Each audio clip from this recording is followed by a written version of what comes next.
Ele é o motivo que se faz o mais importante de nos reunirmos. A gente não se reúne em torno de uma boa conversa, mesmo que ela seja boa. Nós não nos reunimos como igreja em torno de relacionamentos, enquanto eles são muito importantes.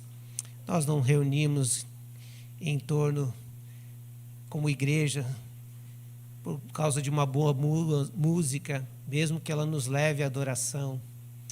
Nós nem nos reunimos em torno de uma boa palavra, mesmo que ela nos leve a Jesus. O motivo primeiro é Jesus Cristo. Por isso, nessa manhã, eu queria pensar com você sobre o que ser igreja na perspectiva de Romanos. Quem está acompanhando Bíblia 365, começamos a leitura de Romanos. Você não sabe o que é? Então, você precisa saber. Temos áudios de todas as leituras, sendo ali uma breve explicação, desafios para a sua vida, e você então lê o texto bíblico e ouve o áudio, vai ser melhorando aí a tua concepção a respeito de igreja, porque a respeito do Evangelho, né, conhecimento da palavra de Deus. É Bíblia 365, que é todo dia você vai ler a sua palavra, a sua Bíblia, todo dia você se alimenta. Então, espiritualmente também é a mesma coisa. E agora eu queria escolher um texto de Romanos 5, apenas 2 versículos nessa manhã, para que a gente meditasse a respeito disso. Mas não se engane, Romanos, uma palavra já dá 15 sermões. Porque a profundidade do livro de Romanos é incrível. Martin Lloyd-Jones, um dos grandes pregadores do século passado, passou anos pregando só no livro de Romanos. Porque Romanos tem muito a nos ensinar. Mas eu queria nessa manhã pensar com você nesse texto, onde você vai aplicar lá na sua célula. Então anota alguma coisa, para que você possa responder, para que você possa interagir lá no seu grupo, para que você possa tuitar, que você possa colocar lá no Instagram, que você possa usar a tua rede social para colocar alguma coisa que mexeu com você, que falou com você. Bom, o texto bíblico é curto, pequeno, mas de uma profundidade muito grande, por isso eu queria ler com você o texto. Romanos, capítulo 5, dos versos 1 a 2. Tendo sido, pois, justificados pela fé, temos paz com Deus, por nosso Senhor Jesus Cristo, por meio de quem obtivemos acesso pela fé a esta graça, na qual agora estamos firmes e nos gloriamos na esperança da glória de Deus. Romanos começa já dizendo que os gentios, ou seja, os não-judeus, todos pecaram e estarão sob o juízo de Deus. Capítulo 1 vai mostrar isso, que essa justiça de Deus foi revelada, né, através de Jesus Cristo. E o Evangelho precisa ser pregado a toda e qualquer criatura, porque todos pecaram. Mas o capítulo 2 é para que aquela igreja de Romanos, a igreja romana, né? Estamos falando do Império Romano, e essa cidade de Roma, especialmente, teria em torno de 1 milhão de habitantes, uma cidade enorme, poderosa, e essa igreja estava inserida ali, e o apóstolo Paulo estava escrevendo, uma igreja que ele não conhecia, a um público de gentios, ou seja, não judeus e também de judeus. Então, ele, no primeiro capítulo, ele vai dizer, olha, queria dizer para vocês, gentios, que vocês estão perdidos se não for Jesus. E aí os judeus dizendo assim, cutucando o outro, dizendo, tu é gentil, tu está perdido. Aí ele fala, mas espera aí, o capítulo 2 é para você, judeu. Se você pensa que você está salvo porque você nasceu judeu, você pensa, aquilo que você critica do outro, na verdade, você faz o mesmo, você também está perdido. Mesmo que você esteja sob a lei, você vai estar perdido com a lei. Mesmo que você esteja circuncidado, você vai estar perdido com a circuncisão. Você está perdido porque a salvação não vem nem da lei, nem da circuncisão. A salvação vem de Jesus Cristo. Ninguém é justo.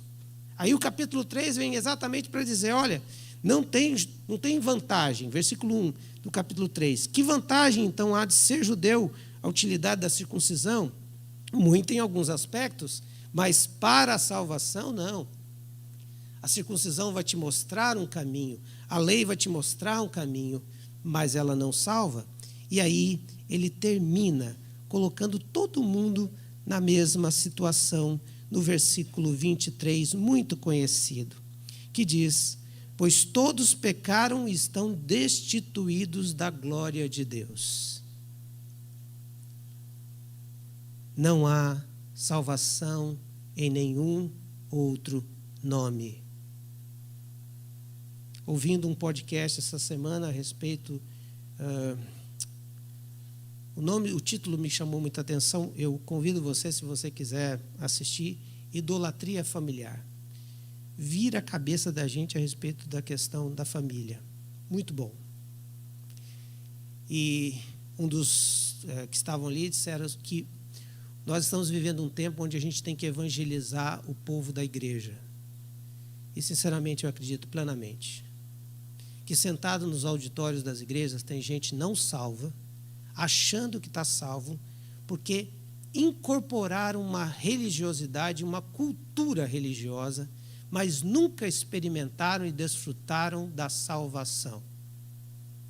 E ser igreja é exatamente desfrutar da salvação. É por isso que no versículo 24 do capítulo 3, ele vai dizer: sendo justificados gratuitamente por sua graça, por meio da redenção que há em Cristo Jesus. Parece que Paulo é repetitivo, mas ele vai para o capítulo 4 dizer assim: deixa eu ver se vocês entenderam, judeus. Porque os judeus eles são, digamos assim, convictos das suas crenças, para não dizer teimosos, né? Assim, eu vou colocar 2 nomes aqui para vocês: Davi e Abraão. E eu vou dizer para vocês que Abraão não foi justificado pela circuncisão que ele fez. Abraão foi justificado pela fé que ele teve. Eu quero dizer que Davi não foi justificado pela lei de Moisés. Davi foi justificado pela fé que ele teve.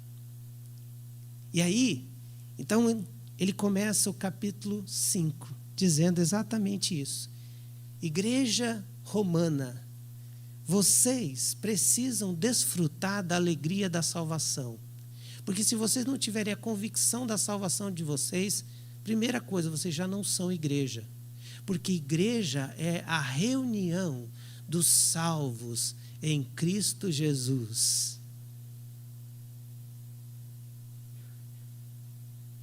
Se você olhar o Velho Testamento, existia a congregação, existia o lugar dos judeus e existia o pátio dos gentios. Porque era a ideia de, olha, você tem que entrar, o pátio está aqui, você tem que entrar para o próximo pátio para você poder fazer parte. A igreja é caracterizada pela reunião dos salvos em Cristo Jesus. E é por isso que ser igreja precisa ter o conceito de salvação.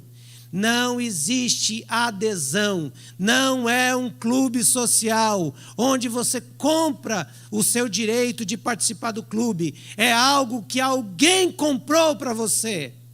E é por isso que Romanos 5, 1 e 2 vai dizer que para ser igreja, para a gente desfrutar juntos dessa alegria de salvação, eu preciso entender que a justificação é um ato de Deus, sendo, pois, justificados pela fé. E só nessa frase tem uma profundidade muito grande. A primeira, o que é justificação? Um dos conceitos mais importantes sobre a salvação. Justificação é um ato de Deus, no qual Ele declara você e a mim pecador justificado.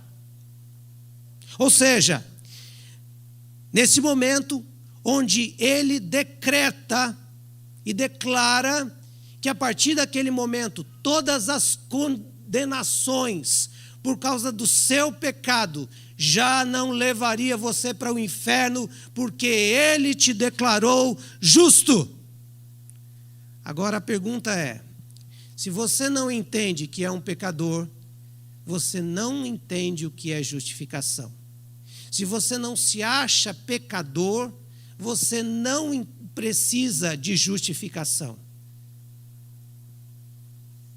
E esse é o grande problema da igreja hoje em Cristo Jesus.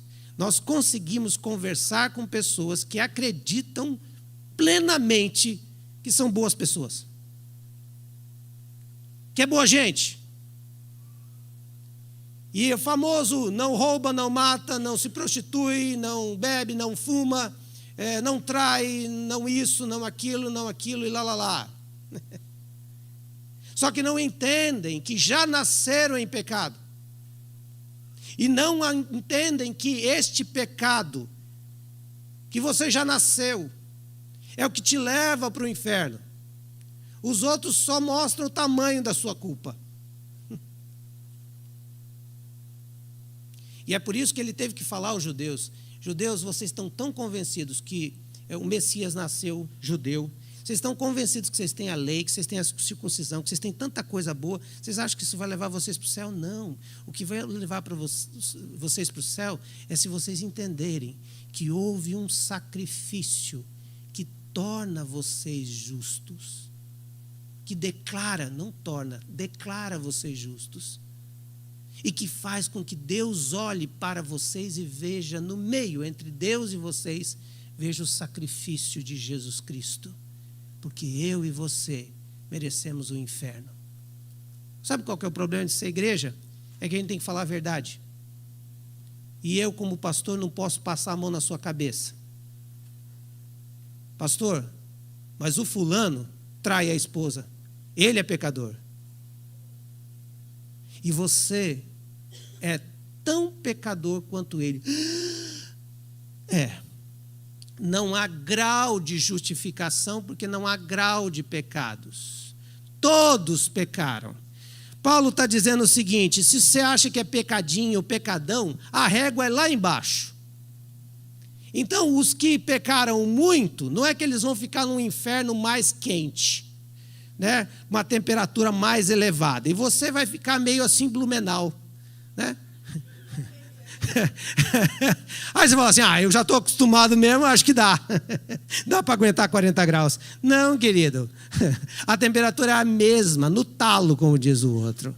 Queimando, porque não há diferença, porque o seu pecado não é o fato de você não fazer ou fazer. O pecado é que você nasceu já com uma inclinação a não entender que você precisa de Jesus. Esse é o maior pecado.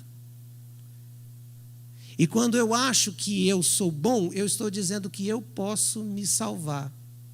E se eu posso me salvar, eu estou descredenciando Jesus Cristo e a sua morte vicária na cruz. E esse é o pecado, que por trás disso está a soberba, o orgulho, o sentimento até mesmo de autossuficiência, que eu posso me salvar. Por isso expressões como eu me converti são das piores possíveis. Você não se converteu. Alguém te converteu. O Espírito te converteu. Porque se fosse você, você estava no mesmo caminho. Foi o Espírito que começou a dizer: volta, muda de rota. Por isso, justificação, ela é um ato de Deus. Não tem a ver com você e com os seus méritos, mas tem a ver com o que acontece de fora para dentro. Cristo na cruz morreu e naquele momento ele diz: está consumado a obra da salvação. E agora, quando você entende que é pecador, reconhece pecador, então você diz: Senhor, eu estou indo para o inferno e eu preciso de salvação, por favor, tenha misericórdia de mim. Nesse momento você está se condicionando, você está dizendo que pela fé você crê que Ele é o único que pode dar salvação. E é por isso que nesse momento você é justificado, porque você crê que é Ele que te dá salvação. Não pode ser igreja quem acha que não precisa de Jesus, porque a igreja é de Jesus. Não pode ser igreja alguém que acha que Cristo é apenas um acessório da igreja e que são as suas obras que salvam, ou que você não tem condição de ser salvo. Porque tem gente que acha que as obras são salvas, mas tem gente que também acha que nunca vai ser salvo. Porque eu tenho uma multidão de pecados. Jesus, quando olhar para mim, vai falar assim: não. As cenas que os evangelhos trazem de um homem, 2 homens que vão ser crucificados com Jesus, é exatamente para tirar você o conceito de que os seus pecados são tão grandes que Deus não pode te perdoar. A Bíblia diz que naquele momento, aquele homem, pela fé. O que foi pela fé? O que ele fez? Ele foi lá e pediu perdão para as famílias que ele matou, porque ele era um assassino? Não tinha tempo. Ele se batizou? Não. Ele se crismou? Não. Ele fez primeira comunhão? Não. Ele chegou e confessou para alguém da época? Não. Ele pagou o dízimo? Não. Ele não deu tempo de fazer nada dessas estruturas que nós acreditamos que possa nos salvar. Ele não visitou a igreja, muito pelo contrário. Ele estava ali e, de repente, naquele momento, ele viu o outro blasfemando, dizendo um monte de coisa a respeito de Jesus, e ele só entende o seguinte: deixa eu fazer as contas. Eu sei o que eu fiz. Você sabe o que você fez. E nós merecemos estar aqui. Então nós estamos pagando pelo que nós fizemos. Mas esse não fez nada. E olha só a atitude dele. Só pode ser o Messias. Então, naquele momento surge no coração dele a fé. Essa instrumentalidade para dizer: se o Senhor puder, o Senhor lembra de mim quando chegar lá no paraíso. Aí Jesus responde para ele: você está justificado, está perdoado. Agora você eu te declarei justo. Hoje mesmo tu estarás comigo no paraíso. Um dos grandes problemas das pessoas desfrutarem da salvação é porque elas acham que os pecados delas não podem ser perdoados, porque os pecados delas são imensos. A Bíblia vai dizer: onde abundou o pecado, superabundou a graça. Não tem nada que você fez que a graça não possa alcançar. É por isso que ser igreja é desfrutar da alegria da salvação, porque sem mérito nenhum, sem condição nenhuma, com a quantidade de pecados, você entendeu o seu estado de miséria. E você disse: eu sou um pecador, e não porque você acha que tem que dizer. Mas você reconheceu isso, e pela fé, esse meio pela qual se demonstra que você foi justificado. A fé aqui é esse instrumento. Pela fé, você apropria-se dos benefícios daquela cruz. Não quer dizer que é a sua fé. Você tem muita fé, você salva. Você tem pouca fé, pouca fé. Já sabe o que você faz com pouca fé. Não é que você alcança um nível de fé, porque tem gente que olha para mim e fala: pastor, eu não tenho tanta fé assim. Sabe que eu fico bravo? Cara, sabe aquele presente? Sabe aquele presente que você quer dar para alguém? Ele fala: pastor, mas eu nem mereço esse presente. Eu falei: sim, se fosse merecido, você dava o pagamento. Presente, a gente não merece, mas a gente recebe. A fé é essa ação que eu vou em direção ao presente dado por Deus, e eu olho: eu realmente não mereço esse presente, o que eu mereço é a condenação, mas Ele quer me dar um presente, então pela fé eu acredito que Ele tem esse poder, e Ele quer me dar, e aí eu vou receber. A fé é exatamente essa mão estendida de alguém que está precisando para tomar posse do presente que Deus quer dar, que é a salvação. A fé, ela não vai expiar a sua culpa, ela não vai remover o seu castigo, ela apenas vai fazer com que você aproprie. Eu creio que Cristo morreu no meu lugar, o lugar que eu deveria estar. Aquela cruz era minha, mas Ele me substituiu, e por isso Ele me justificou, Ele me declarou justo. Que eu vou ficar agora fazendo perguntas? Eu vou receber o presente. Isso é desfrutar da graça, isso é desfrutar da fé, isso é desfrutar da salvação. É apenas reconhecer que você tinha uma dívida impagável com Deus. Eu tinha. É você lembrar da parábola do devedor, do servo que devia uma quantidade incrível, impagável para o seu senhor. E aí o Senhor fala assim: está perdoado. Eu te declaro justo. Você não tem mais essa dívida. Não é porque você me pagou, mas é porque eu estou te perdoando. É quando a gente canta: eu nunca saberei o preço dos meus pecados na cruz. É porque eu não saberei mesmo. É quando você olha para o passado e se entristece pelas coisas que você fez. Mas ao mesmo tempo, você olha para o presente e vê que você foi justificado. Ele me declarou justo. E a única coisa que eu tenho que fazer é reconhecer que eu preciso dele e entregar. E dizer: está aqui, Senhor. Faz da minha vida o que o Senhor quiser. Esse agridoce de dor, de tristeza do passado, mas alegria porque ele resolveu a maior questão que eu tinha, que era o meu pecado, através daquela cruz que me declarou justo. E eu posso então depositar a minha confiança que Cristo é o único que poderia pagar essa dívida. E aí ele me declara justificado. Não é pela fé, não é pelas obras, é um ato de Deus, instantâneo, histórico. Aconteceu uma vez só. Uma vez justificado, sempre justificado em Cristo. Uma vez salvo, sempre salvo no contexto da justificação. Nós vamos falar sobre santificação, que é outro processo. Porque esse é um ato.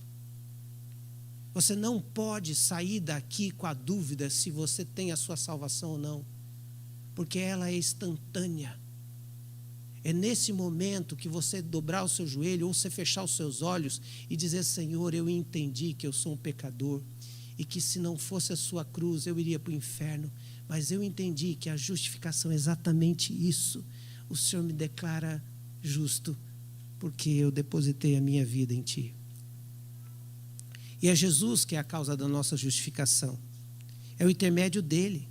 É a morte de Cristo que fez isso. Por isso, a cruz, para o cristão crente, é mais importante que a manjedoura. A cruz deve ser mais celebrada do que a manjedoura. Porque a cruz simboliza que naquele lugar, Deus entregou o seu Filho para que você e eu fôssemos perdoados. E agora o Pai nos olha através de Cristo. É por isso que quando você peca e você olha para o seu pecado, você sente: puxa, olha só quem sou eu. E nesse momento, o ministério de Jesus no céu, sabe qual é? Interceder junto ao Pai por você. E aí o diabo já vem com um advogado de acusação, porque o cara trabalha. Venhamos e convenhamos. O diabo trabalha. Gente, quem diz que o diabo é preguiçoso, ele trabalha. Porque ele já vai mandando a petição direta lá para o Supremo. Só, fulano pecou, o filhinho de Deus, olha só. E nessa hora, no tribunal, Jesus diz assim: Pai,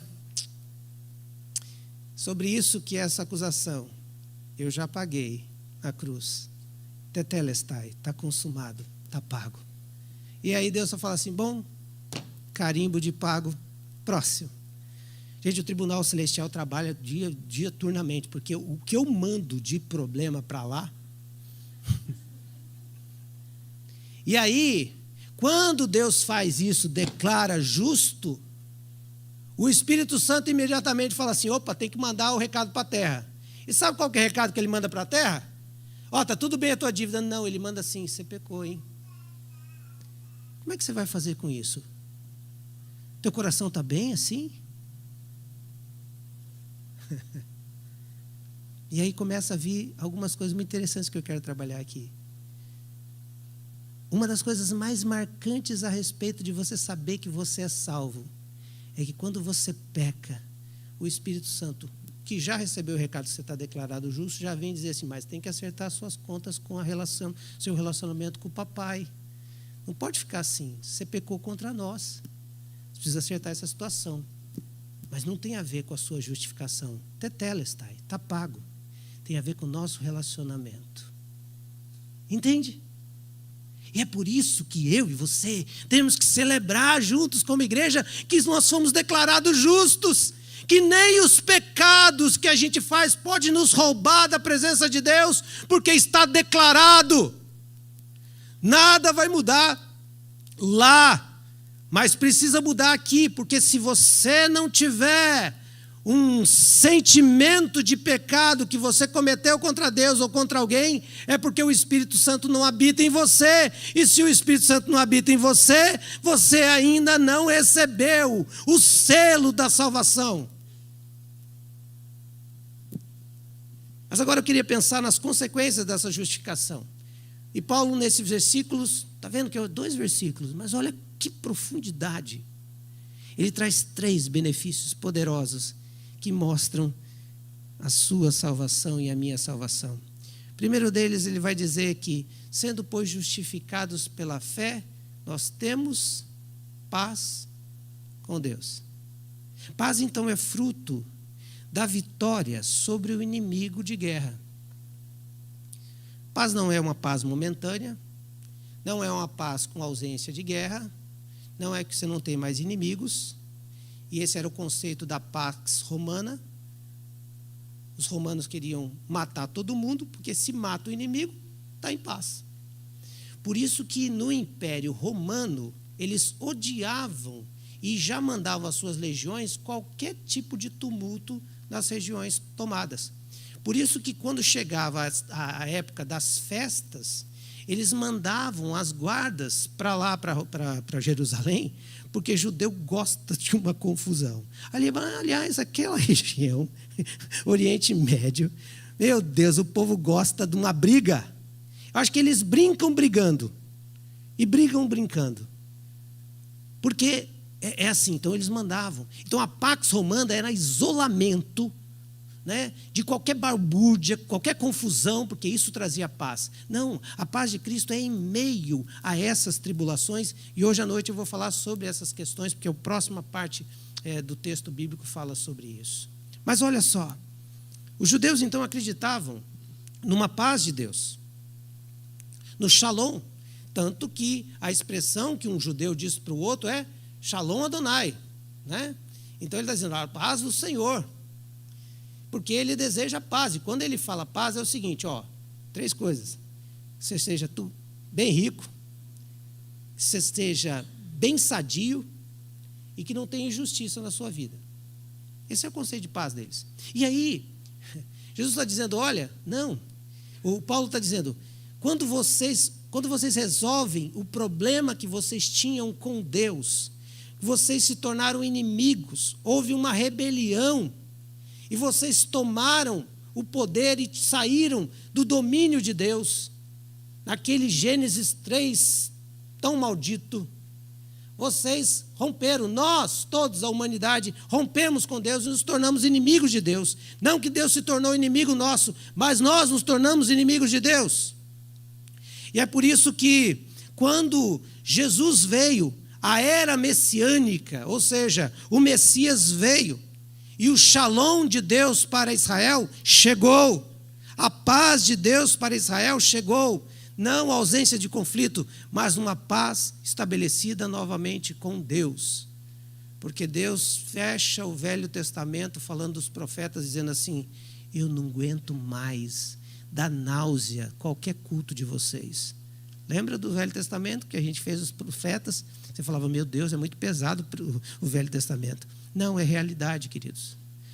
Que você viu os profetas dizendo assim, olha, assim diz o Senhor, eu não aguento mais o balido das ovelhas de vocês, porque isso tudo aí é hipocrisia. Vocês se esqueceram de mim, vocês estão longe de mim, e eu vou mandar sobre vocês luta e sofrimento, porque vocês se tornaram inimigos de Deus. Vocês acham que a Babilônia era inimigo de Deus? Não, a Babilônia foi usada por Deus. Nabucodonosor foi usado por Deus para trazer um sentimento àquele povo de que eles estavam rebeldes e eles precisavam do Senhor, mesmo que eles não admitiam. E é por isso que Paulo vai dizer: quando vocês foram justificados pela fé, vocês tiveram então paz com Deus. Porque agora vocês desfrutam de uma paz porque Cristo venceu 2 inimigos, a morte e o pecado. O pecado que te afasta de Deus, que não faz você ter comunhão com Ele, e a morte que te afasta eternamente dEle.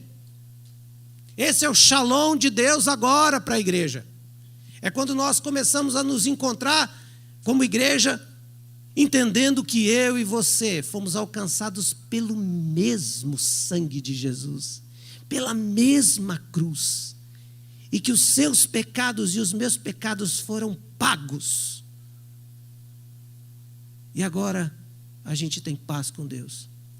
A igreja que tem paz com Deus tem paz consigo.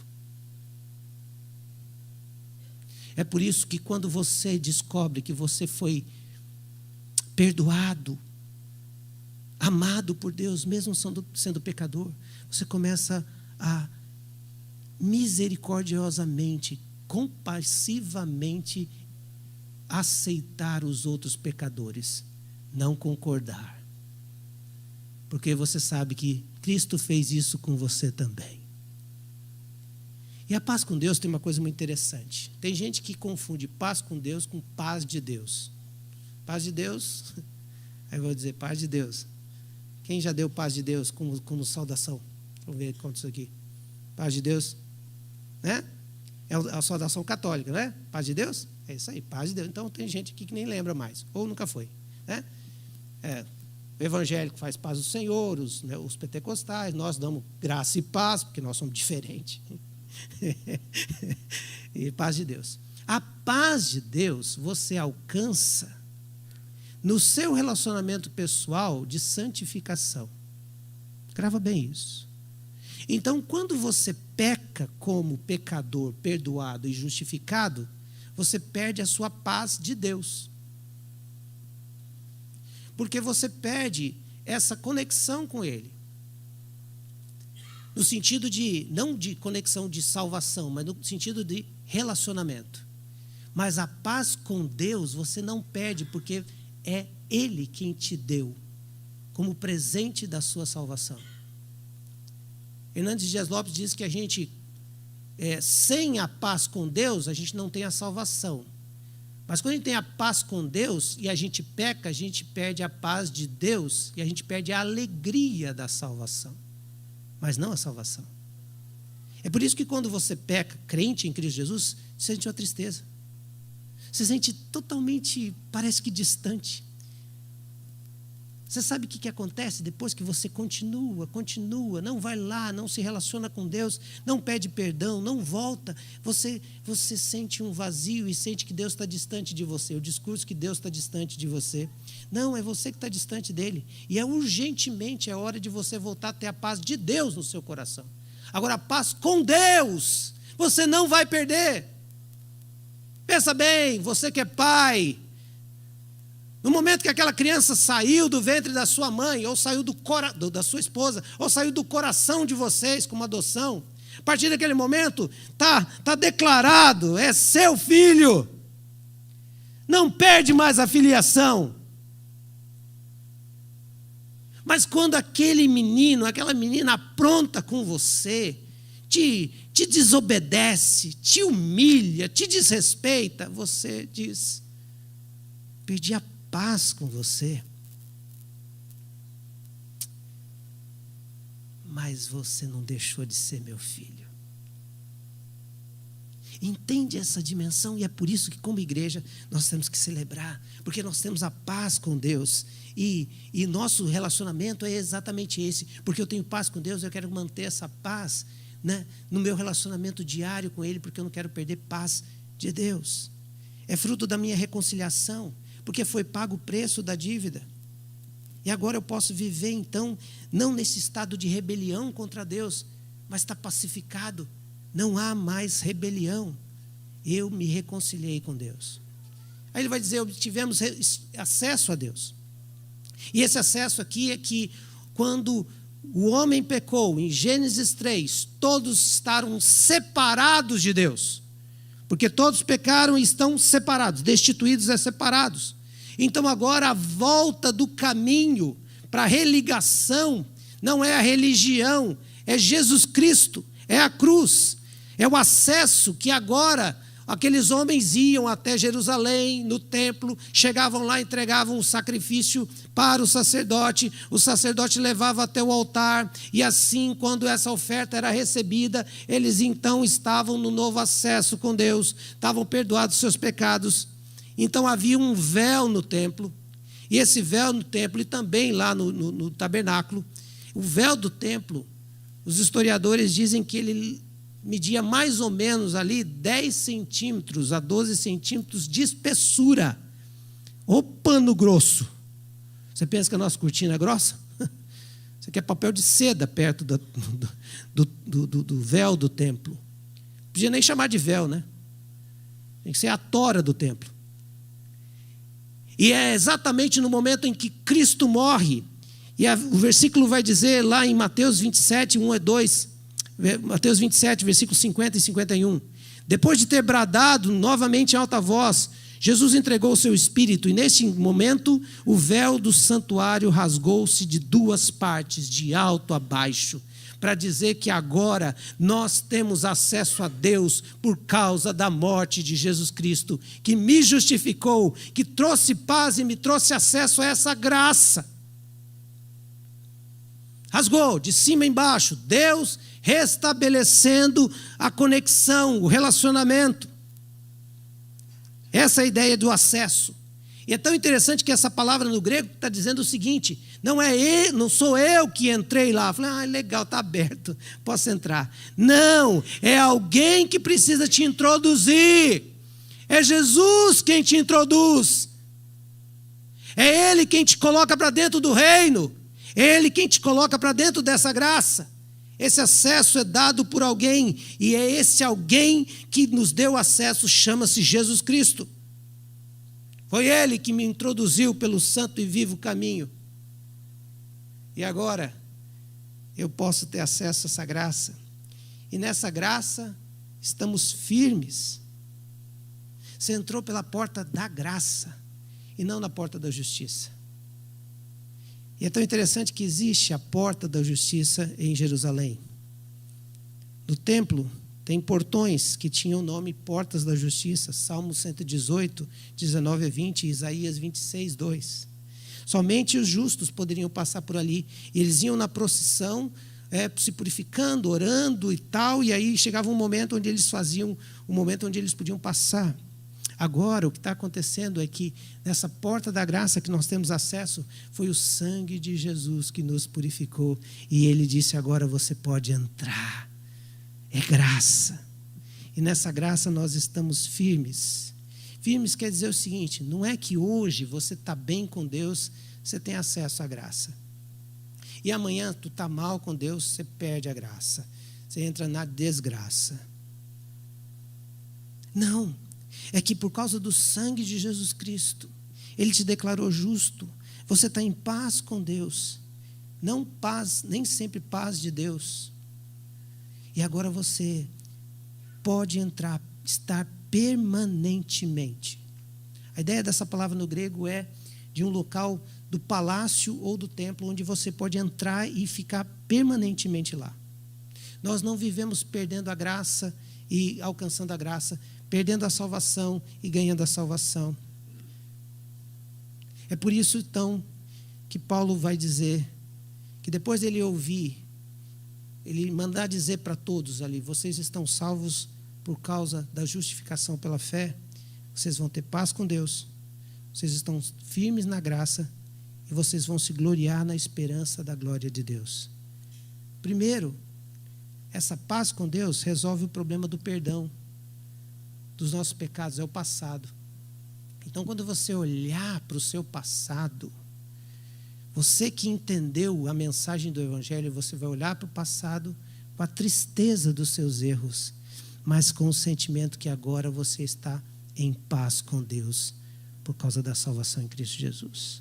Mas quando você olhar para o seu presente, você vai dizer assim: ainda existem atitudes em mim que eu odeio, que eu não queria, com todas as minhas forças eu queria ser diferente, porque eu queria agradar mais o meu Senhor.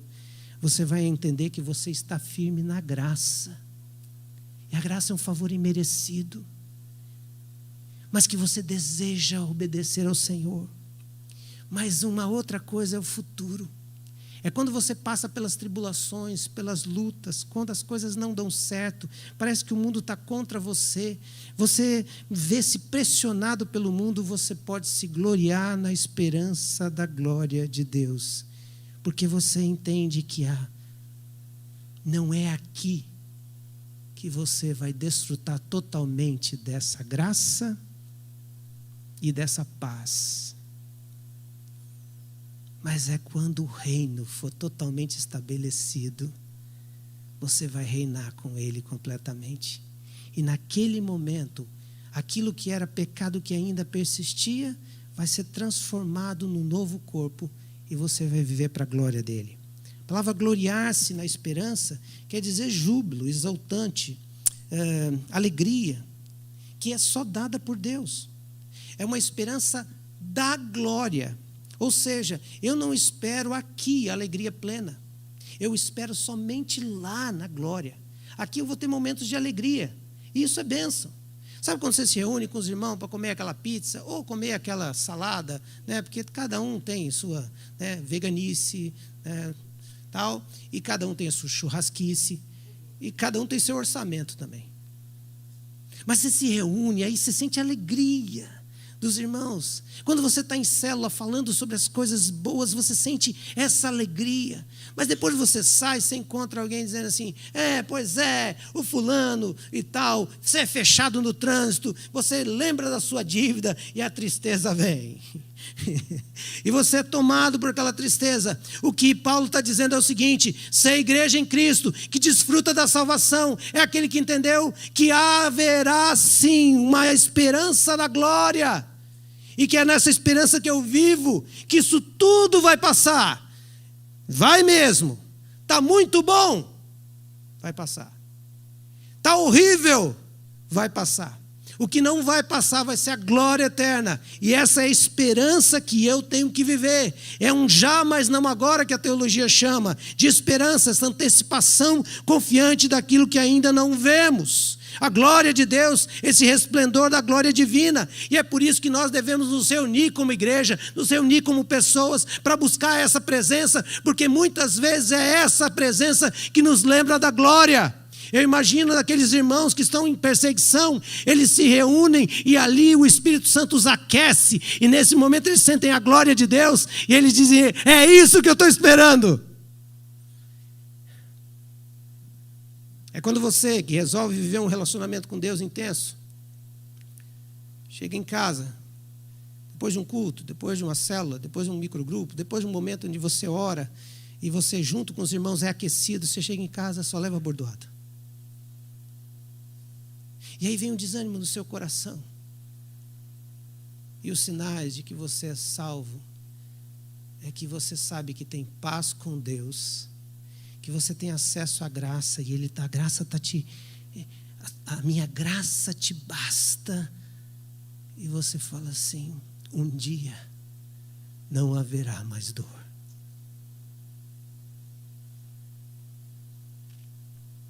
É por isso que ser igreja é desfrutar da alegria da salvação, independente das circunstâncias, porque independente das circunstâncias você foi justificado. Independente se está em paz com as coisas ou se está em conflito com as coisas, porque você tem a paz com Deus. Independente que você se acha merecedor ou não, você entrou nos portais da graça, que é um favor imerecido. Independente se as coisas vão muito bem ou se não vão bem, porque você não está focado aqui, você está focado na eternidade, na esperança da glória. Eu sempre costumo dizer que a esperança da glória nos remete à glória da esperança. A glória da esperança são esses pequenos insights de Deus, que vão chegando lá, naqueles ambientes, naqueles momentos onde você é tomado pela presença dEle e você é renovado no seu coração. Essa é a glória da esperança. E sabe o que Deus quer fazer nesse tempo que estamos sendo apertados pelas lutas do mundo, onde o sistema mundano e maligno do anticristo já está nos apertando, já está às portas? Não seja inocente. Não seja inocente. É que a gente precisa intensificar com irmãos em Cristo momentos da glória de Deus, para a gente ter esperança da glória. É isso que Paulo e Silas tiveram quando estavam na prisão. É o único motivo plausível e lógico para aqueles homens estar cantando enquanto estavam sendo aprisionados. É porque eles estavam tendo insights da glória, da esperança. É o único motivo que Pedro dormia enquanto estava esperando a morte sumária. É porque ele dizia assim: eu acho que se eu morrer então amanhã, aí agora eu não preciso mais ter esperança, porque eu vou estar na glória. Queridos, não deixem de se reunir em torno da glória de Deus para te encher de esperança. E quando não estiver reunidos em glória, não deixe de ter esperança que há na glória.